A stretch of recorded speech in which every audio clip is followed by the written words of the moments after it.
जय माता दी। अभी तक हमने आपको माता की कहानी के 8 अध्याय का अध्ययन आपको करवा दिया है। अगर आपने नहीं देखा तो इस चैनल में जाकर देख सकते हैं। अब हम आपको भाग 9 के बारे में बताने जा रहे हैं। पौराणिक कथा, राक्षसों का वध, महाबली महिषासुर का वध। रंभ और करम्भ नामक 2 भाई थे। ये धनु के पुत्र थे। सब प्रकार के सुखों से संपन्न होते हुए भी दोनों भाई दुखी और चिंतित रहते थे, क्योंकि इन दोनों के ही कोई संतान नहीं थी। संतान का अभाव उन दोनों को हर प्रकार से व्याकुल और चिंतित किए रहता था। इस समस्या को सुलझाने के लिए उन दोनों ने तप करने का निश्चय किया। वे एक रमणीक एकांत नदी पर पहुँचे। करम्भ जल में खड़े होकर तप करने लगा और रंभ नदी के किनारे तट पर अपने आसन के 5 तरफ उपलों की आग जलाकर पंचाग्नि तप करने लगा। उन दोनों असुरों द्वारा किए जाने वाले कठोर तप को देखकर देवताओं के राजा इंद्र को संयश हुआ। इससे पहले भी अनेक असुर तपस्या के द्वारा कभी ब्रह्मा, कभी विष्णु और कभी शिव से वरदान पाकर देवताओं को सता चुके थे। उन दिनों असुरों द्वारा भविष्य में किए जाने वाले अपकर्मों की आकांक्षा से इंद्र ने ग्राह का रूप धारण किया और जल में प्रविष्ट होकर करम्भ का संहार कर दिया। भाई की मृत्यु से रंभ अत्यंत दुखी हुआ। बिना किसी कारण के उसके भाई का संहार कर दिया गया था और अपराधी इंद्र को कोई पूछने वाला नहीं था। क्रोध और विवशता की भावना में उसने भी अपना सर अग्निदेव को भेंट करने का संकल्प कर लिया। यज्ञ के कुंड में अग्नि जलाकर होम और पूजा पाठ करने के उपरांत अग्नि देवता की भेंट करने के लिए जो ही उसने अपना सर काटना चाहा तो ही अग्निदेव साकार रूप में प्रकट हो गए और उन्होंने रंभ का हाथ पकड़ लिया। जब रंभ ने उन्हें विनय पूर्वक अपनी दुख भरी कहानी सुनाई और यह भी बताया कि उसका भाई पुत्र प्राप्ति की आस मन में लिए ही दिव्यंगत हो गया, तब अग्निदेव ने रंभ की इच्छा अनुसार उसे देवता, दानव और मानव से अजय, असीम, शक्तिमान तथा इच्छित रूप धारण करने में समर्थ पुत्र प्राप्ति का वरदान दिया।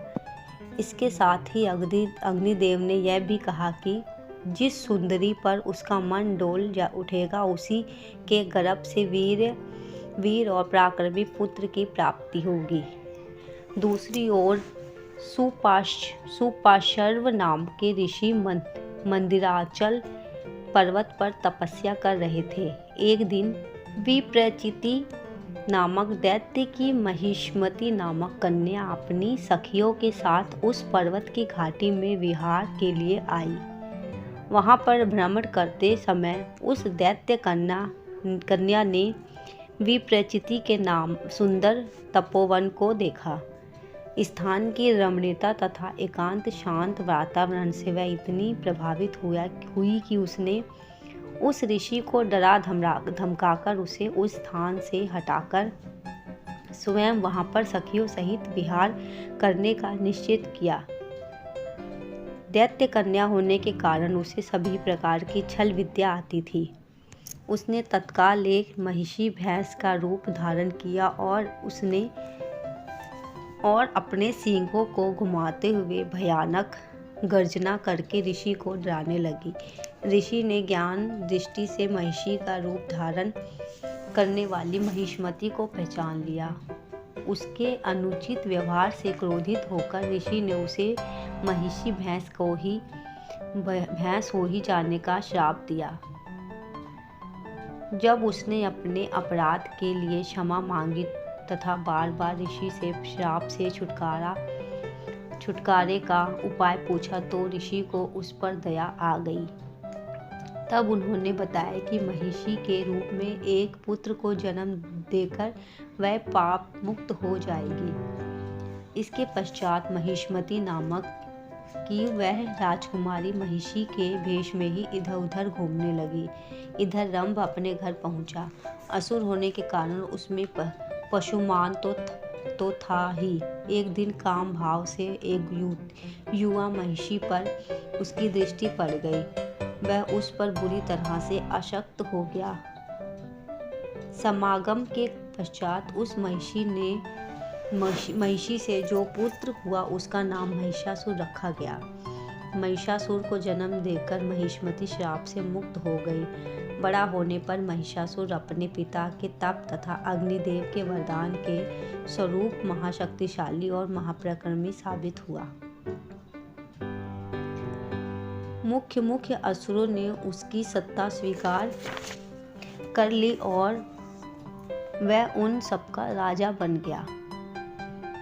महाकाल क्रम से उसकी शक्ति और वीर्य से आतंकित होकर शासक उसके वंश में होते गए और जब पृथ्वी पर उसने पूर्ण अधिकार प्राप्त कर लिया तो स्वर्ग व सिंहासन को हस्तग्रस्त करने के लिए उसने इंद्रपुरी पर आक्रमण किया। भयानक संग्राम के उपरांत देवता पराजित होकर स्वर्गलोक से भाग गए। फिर इंद्रादि देवता ब्रह्मा और शिव के नेतृत्व में वैकुंठ में भगवान विष्णु के पास पहुँचे। उन्हें सारा वृत्तांत कह सुनाया। महिषासुर के आक्रमण तथा अत्याचारों के विषय में बताया। भगवान विष्णु ने ज्ञान दृष्टि से जान लिया कि महिषासुर की मृत्यु केवल एक नारी के द्वारा ही संभव है। उन्होंने देवताओं को बताया। वर प्राप्त महाबली महिषासुर को देवताओं की सम्मिलित शक्ति से जो देवी प्रकट होगी वही उसका संहार करेगी। तुम सब अपनी अपनी शक्तियों से निवेदन करो। साथ ही हमारी देवियां भी प्रार्थना में सम्मिलित हो जाए, जिसके फलस्वरूप सारी शक्तियां तथा तेजों की राशि रूप एक महाशक्तिशालिनी देवी प्रकट हो जाए। फिर सभी देवता उसे अपने अपने अलौकिक दिव्य अस्त्र शस्त्र प्रदान करें, जिससे वह देवी उस दुराचारी का संहार कर सके। भगवान विष्णु के पराक्रम का सभी देवताओं ने स्वागत किया। पौराणिक कथानुसार तत्पश्चात ब्रह्मा, विष्णु, इंद्र आदि अन्य सभी देवताओं के शरीर से भी महान तेज प्रकट हुए। जैसा कि हम आपको पहले भी बता आए हैं कि फिर सभी तेज मिलकर एक हो गए। एक होने पर वह तेज का समूह एक नारी के रूप में परिवर्तित हुआ और उस प्रकार से तीनों लोक भर गए। समस्त देवताओं के तेज पुंज से प्रकट देवी को देखकर महिषासुर से पीड़ित देवता अत्यंत प्रसन्न हुए। देवताओं ने मिलकर देवी की स्तुति की, महिषासुर के अत्याचारों का वर्णन किया और फिर उसके विनाश के लिए अनेक दिव्य अस्त्र शस्त्र प्रदान किए तथा बारंबार देवी जगदम्बा को देवताओं ने प्रणाम किया और महिषासुर से रक्षा की प्रार्थना की। जगदम्बा ने देवताओं को अभय का वचन दिया और लीला करने के विचार से अपनी सेविकाओं के साथ शतशृंग पर्वत पर आ गई। इस विषम परिस्थिति में नारद महिषासुर के पास पहुँचे। वैष्णो देवी के अलौकिक रूप सौंदर्य का वर्णन करके उसका वर्णन कर लेने की प्रेरणा दी। महिषासुर देवी के रूप और गुणों की प्रशंसा सुनकर व्याकुल हो उठा। जब उसने मंत्रियों से नारद द्वारा वर्णित कन्या को पत्नी रूप में प्राप्त करने की बात कही तो उसके मंत्री प्रथम ने अपने स्वामी को समझाते हुए कहा, नारद जी, जिस कन्या की बात कर रहे हैं वह तो वैष्णो देवी है। इस पर महिषासुर ने अपने मंत्री को आदेश दिया कि वह साम दाम दंड भेद जिस उपाय से हो उस कन्या को उसके लिए सुलभ करे। यदि वह उपायों से वश में नहीं आएगी तो बाद में बल प्रयोग में भी संकोच न किया जाए। अब महिषासुर का दूत विवाह का प्रस्ताव लेकर जम्मू से उत्तर दिशा में 45 मील की दूरी पर हिमालय के पुत्र शतशृंग पर्वत पर पहुंचा तो उस समय देवी उस स्थान पर विराजमान थी जिसे आजकल अर्धकुमारी कहा जाता है। महिषासुर के मंत्री प्रथम के विवाह संबंधित प्रस्ताव का उत्तर देवी की सेविका जया ने यह कहकर दिया कि देवी ने आदिकाल से ही कुमारी रहने का व्रत धारण कर रखा है, अतः वह महिषासुर से शादी नहीं कर सकती। दूत के बारंबार निवेदन करने पर भी देवी जगदम्बा ने उसे यह कहकर विदा कर दिया कि उसने सदैव के लिए कुंवारी व्रत धारण किया है। परिणाम स्वरूप युद्ध प्रारंभ हुआ। महिषासुर के वाशकल, दुर्मुख, चिलूषाक्ष, तामाक्ष, असीलोमा और विडालाक्ष नामक सेनापतियों के मारे जाने पर महिषासुर का देवी के साथ लंबे समय तक रोमांचक युद्ध हुआ और अंत में देवी जगदम्बा ने शूल से उसका वध कर दिया। महिषासुर देवी के हाथों मृत्यु पाकर स्वर्ग को प्राप्त हुआ।